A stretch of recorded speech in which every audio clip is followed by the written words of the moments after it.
नमस्ते दोस्तों। मैं राजकुमार मौर्य अपने यूट्यूब चैनल लॉ सेमेस्टर सारथी में आपका स्वागत करता हूं।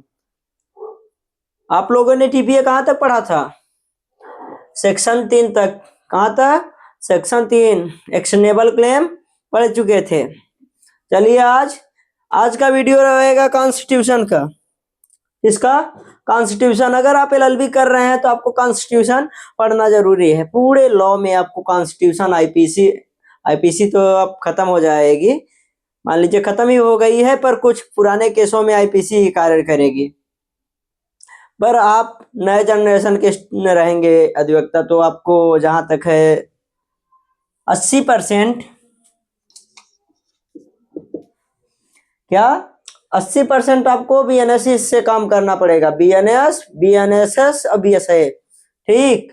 पुराने कानूनों का उपयोग जहां तक है आपको नहीं करना पड़ेगा, पर हम दोनों कंबाइंड में पढ़ते चलेंगे, ठीक है। जब स्टार्ट करेंगे तो आज का वीडियो रहेगा सिर्फ कॉन्स्टिट्यूशन पे। आज का लेक्चर सिर्फ कॉन्स्टिट्यूशन पे। तो चलिए कॉन्स्टिट्यूशन को देखते हैं।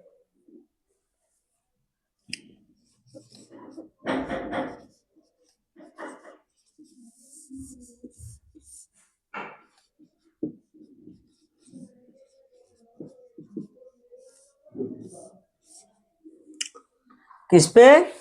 इंडियन कॉन्स्टिट्यूशन यानी भारतीय संविधान पर। भारतीय संविधान को पढ़ने से पहले इसमें चलिए देख लेते हैं क्या क्या है। इसके जनक कौन है, इसके लेखक कौन है, इसमें कुल कितने अनुच्छेद हैं, क्या क्या हमें क्या कुछ पढ़ना होगा। तो चलिए देख लेते हैं। इसके जनक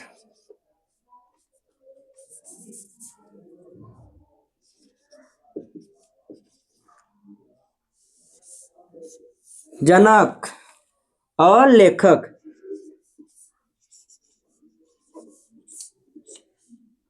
अगर आप इंडियन कॉन्स्टिट्यूशन पढ़ते हैं तो आपको ये दो चीजें पता होना ही चाहिए।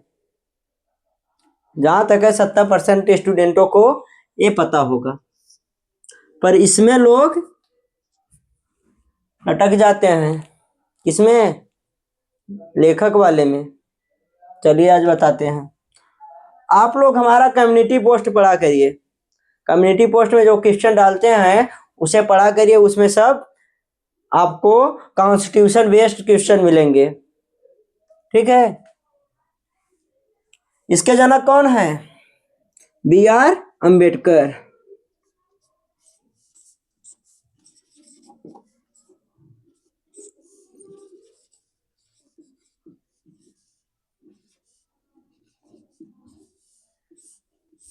बी.आर. अंबेडकर। इसके लेखक कौन हैं? प्रेम बिहारी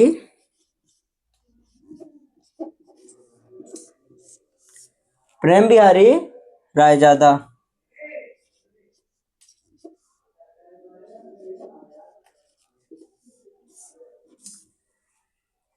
कौन? प्रेम बिहारी रायजादा,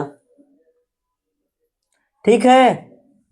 क्या क्या आपको पता हुआ इंडियन कॉन्स्टिट्यूशन का जनक और लेखक? ये कब लागू हुआ था? पूर्ण रूप से 1950 में लागू हुआ था। कब? पूर्ण रूप से 1950 में।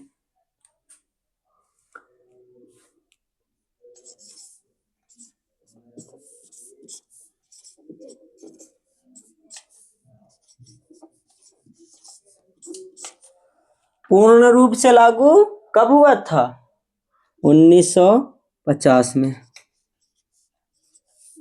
1947 में हमारा देश आजाद हुआ। 1950 में पूर्ण रूप से हमारा संविधान लागू हो गया। कुछ 1949 में लागू हो गए थे, कुछ आर्टिकल 1949 में लागू हो गए थे, पर 1950 में जो कहा माना जाता है हमारा पूर्ण रूप से संविधान लागू हो गया था। इसमें कुल अनुच्छेद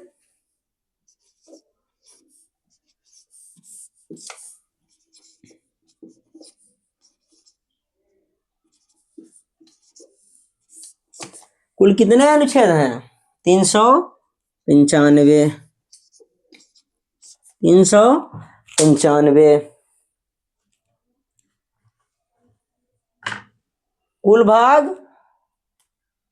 कुल कितने भाग हैं? कुल भाग 22। क्या? 22। कुल 22 भाग में ही ये 395 आर्टिकल छिपे हैं। आप अगर 395 आर्टिकल ऐसे पढ़ने लगेंगे तो आपको बहुत बोरिंग समझ में आएगा। आपको ऐसा लगेगा कि हम क्या पढ़ रहे हैं, सब कुछ भूलने लगेगा। अगर आप 22 भागों के नाम याद करके एक एक भाग को पढ़ेंगे तब आपको जाके पूरा संविधान क्लियर होगा। और कुल अनुसूचियां,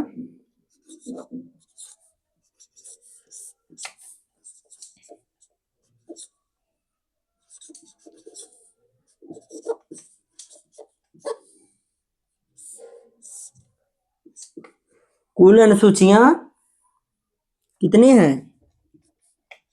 12। पहले कितनी थी? 8। वर्तमान में कितनी है? 12। ठीक है। फिर इसके बाद हम पहला इसका भाग आज नहीं पढ़ेंगे। चलिए हम आपको आज पढ़ाएंगे मूल अधिकार। क्या?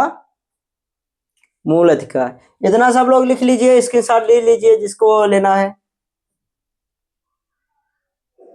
ले लिए? चलिए, आप लोगों को कहते हैं कि हमारे चैनल को सब्सक्राइब कर लीजिए, अपने मित्रों के पास शेयर करिए।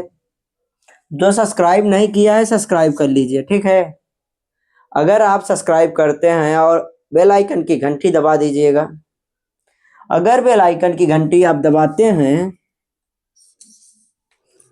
आप बेल आइकन की घंटी को ऐसे दबाते हैं तो जब ऑल पे आप क्लिक कर देंगे तो जब हम वीडियो डालेंगे, कोई भी वीडियो या लाइव लेक्चर कुछ भी जाए तो सबसे पहला नोटिफिकेशन आपके पास पहुंचेगा।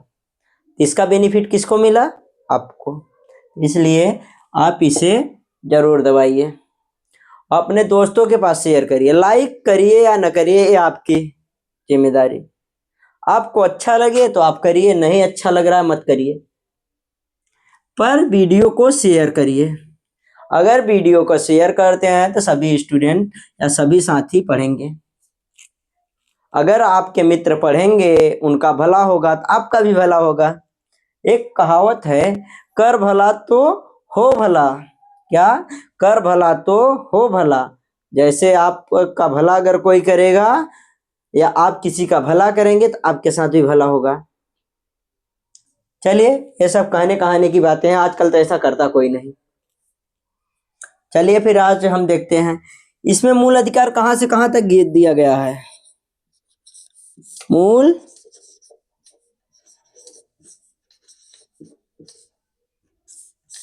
मूल अधिकार 12 से 32 तक।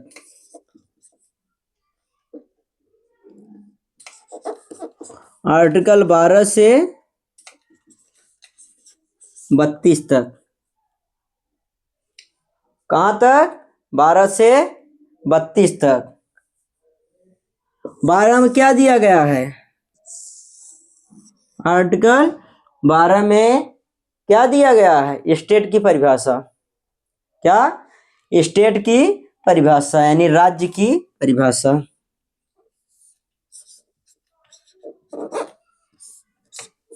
ठीक। 12 में क्या दिया गया है? राज्य की परिभाषा। फिर 13 में क्या दिया गया है?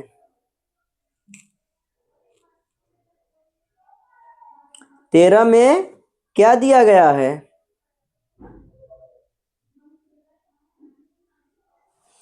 अल्पीकरण। मूल अधिकारों को अल्पीकरण करने वाली विधियां। संसद कोई ऐसा कानून ना बनाए जो मूल अधिकार को क्या? मूल अधिकार को असंगत करे, क्या? गलत ठहराए। अगर मूल अधिकार के खिलाफ कोई भी अगर आप संसद कोई वो बनाता है कानून तो उसे मूल अधिकार यानी संविधान के द्वारा हटा दिया जाएगा। ये राइट किसमें है? ये राइट आपको आर्टिकल 13 में है। आर्टिकल 13। आर्टिकल 13 क्या कहता है? अगर संसद कोई कानून ऐसा बनाता है जो हमारे मूल अधिकार का हनन हो या हनन करता हो तो उसे हटा दिया जाएगा, उसे समाप्त कर दिया जाएगा या उसे निरसित कर दिया जाएगा। फिर चलिए 14 से पढ़ते हैं। 14 में क्या है? समता का अधिकार। क्या 14 क्या है? समता का अधिकार।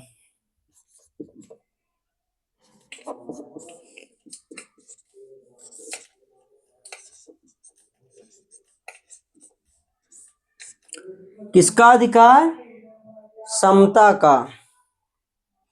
सबको एक समान माना जाएगा। क्या? सबको समान माना जाएगा। 14 क्या कहता है? सबको समान माना जाएगा। विधि के समक्ष सबको समान माना जाएगा। समता का अधिकार क्या कहता है? यानी 14 क्या कहता है? विधि के समक्ष सभी नागरिकों को समान माना जाएगा। कोई छोटा बड़ा नहीं होगा, कोई ऊंच नीच नहीं होगा।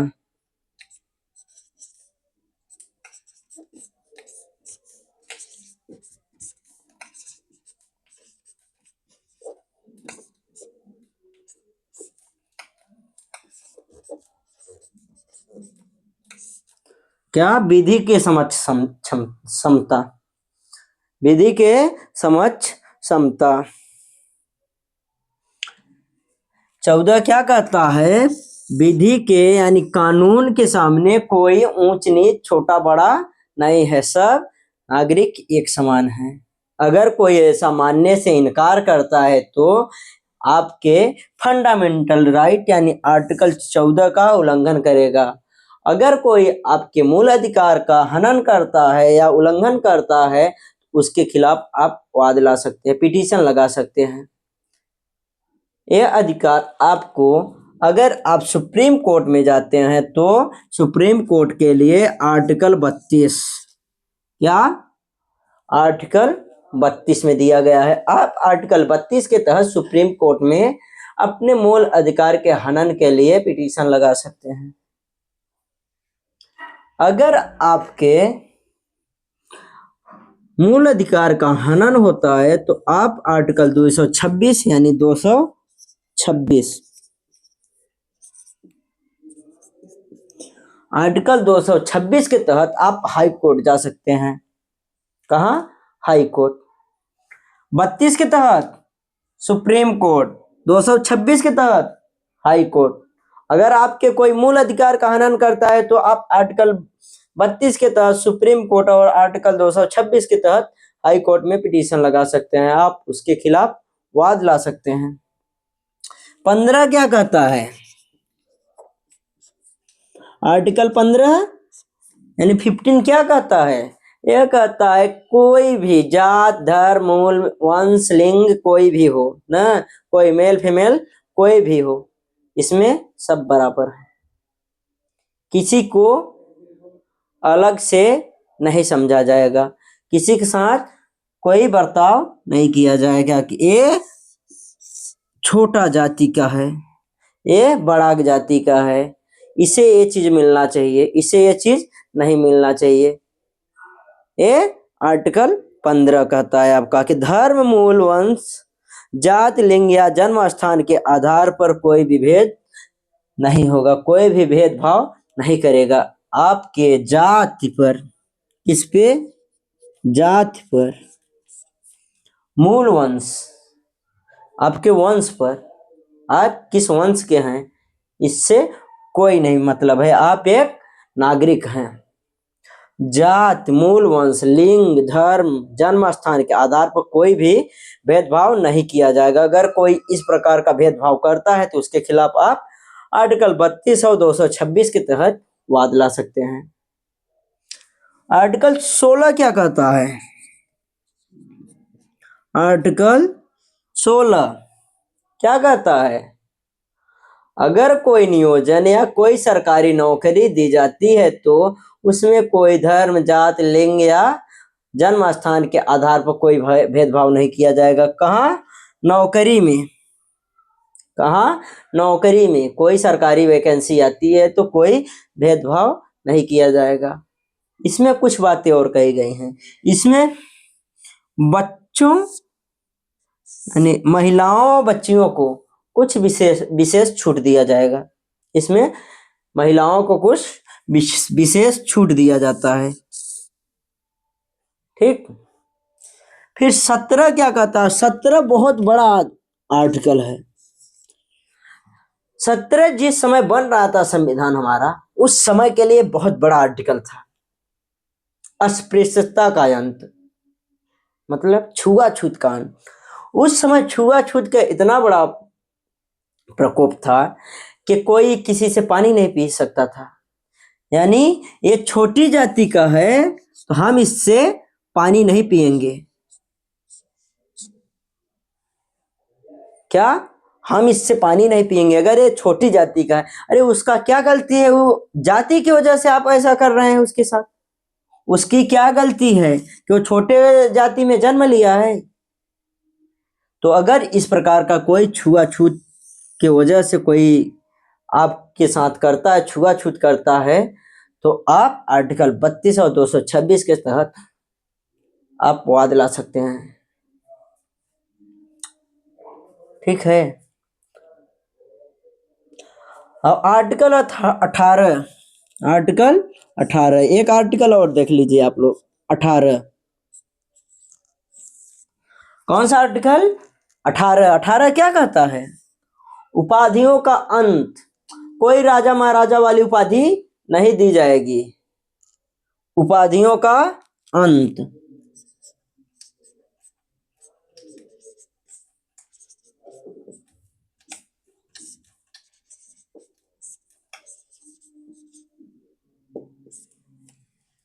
क्या? उपाधियों का अंत। कोई आपको उपाधि राजाओं महाराजाओं वाली नहीं दी जाएगी। भाई अगर उपाधि नहीं दी जाएगी तो कोई कार्य कैसे करेगा? कोई सैनिक कार्य करने में उतना जुनून नहीं दिखाएगा। तो ऐसी बात नहीं है। आपको उपाधियां दी जाती हैं, पर जो पहले हमारे साथ अंग्रेज करते थे कि उपाधियां देकर किसी को अपने में कर लेते थे, जैसे नाइटहुड की उपाधि, ये सब इस प्रकार की उपाधि नहीं दी जाएगी। अगर ये सब अगर कोई करता है तो, कोई राज्य करता है तो ये फंडामेंटल राइट का उल्लंघन करता है। अब इसके बाद हम पढ़ेंगे स्वतंत्रता का अधिकार। अगले वीडियो में पढ़ेंगे आर्टिकल 19। ठीक है। आज के लिए इतना ही। फिर मिलते हैं अगले वीडियो में। आपसे एक बार फिर कहते हैं हमारे चैनल लॉ सेमेस्टर सारथी को सब्सक्राइब करिए और बेल आइकन की घंटी दबा दीजिए, और इस वीडियो के जितना से हो सके, जितना ज्यादा हो सके शेयर करिए। आपको हम आपके साथ बने रहेंगे, आप हमारे साथ बने रहिए। आपको पूरा संविधान इजी वे में रटाएंगे नहीं, समझा देंगे। जैसे आर्टिकल 14, विधि के समक्ष समता। अगर कानून के सामने कोई छोटा बड़ा नहीं है। कानून के समक्ष कोई छोटा बड़ा नहीं है। कानून के सामने कोई छोटा बड़ा नहीं है। 15 क्या है? जात। जात, धर्म, लिंग, जन्म स्थान के आधार पर कोई भेदभाव नहीं किया जाएगा। क्या? जात, धर्म, लिंग के आधार पर कोई भी भेदभाव नहीं किया जाएगा। आर्टिकल 16 क्या है? 16 क्या है? नियोजन, यानी सरकारी नौकरी अगर आती है, कोई वैकेंसी निकाली जाती है, तो ऐसी वैकेंसियां नहीं निकाली जाएंगी कि अदर कास्ट का है, इसके लिए ये वैकेंसी नहीं है। वैकेंसी सभी के लिए होगी। कोई जाति या धर्म, लिंग, जन्म स्थान के आधार पर कोई आपके साथ ये नहीं कर सकता कि इसके लिए वैकेंसी नहीं है। अगर आप योग्य हैं तो आप जरूर पा सकते हैं। अगर इसके क्राइटेरिया को आप पार करते हैं, अगर इसका एग्जाम आप निकालते हैं, तो आप ये नौकरी ले सकते हैं। कोई आपके साथ छुआछूत वाला यानी जाति वाला भेदभाव नहीं होगा। 17 क्या कहता है? छुआछूत। बाप रे, सबसे बड़ा आर्टिकल है छुआछूत। क्या?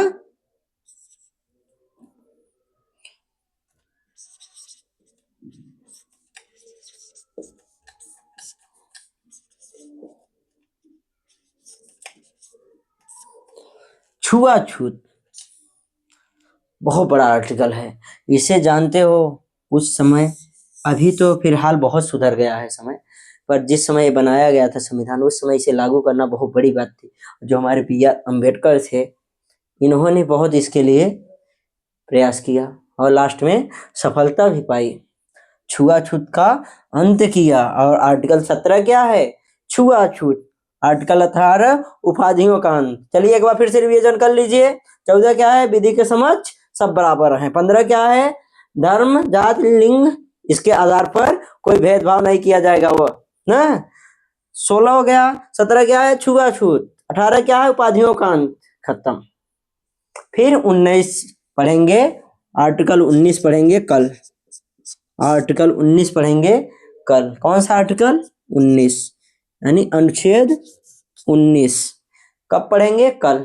चलिए तो आज के लिए इतना ही, फिर आपसे मिलते हैं अगले वीडियो में। वीडियो को जितना हो सके उतना शेयर करिए, ठीक है? धन्यवाद।